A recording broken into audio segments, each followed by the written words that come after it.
আরে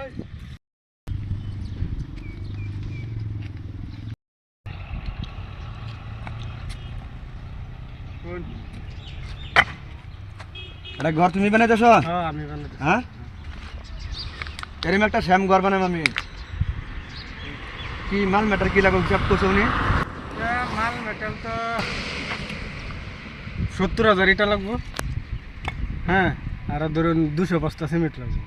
বেড়া এত তা লাগবে নাকি? হ্যাঁ দূর ইমার ঘর বানাম এত তা লাগবে কি? হ্যাঁ একটু কথা বলে নাকি? হ্যাঁ আর হিসাব দিলাম, এই 10 বস্তা 5 বস্তা সিমেন্ট লাগবে এরকম করে দিল, এক গাড়ি ভালো লাগবে। তুমি কি হিসাব করলে? হ্যাঁ আনে যাও পড়াগুলো করলানেন না, মিস্ত্রি যে কইছেন মিস্ত্রি করতে মস্ত করেছি। আমি কই মস্ত করেছি আনে জানুন? আনে ভাবছেন থোড়া তারি মিস্ত্রি ভাবছেন?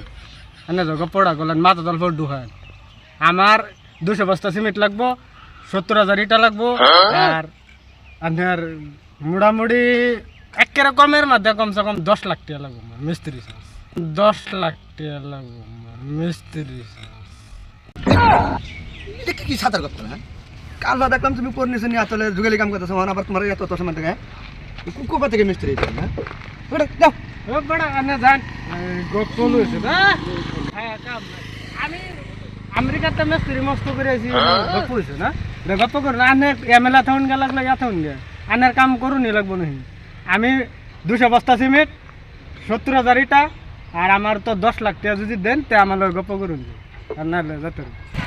ঠিক আছে, তোমার মতন মিস্ত্রি আমার লাগবে না, আমি চিন্তা করি।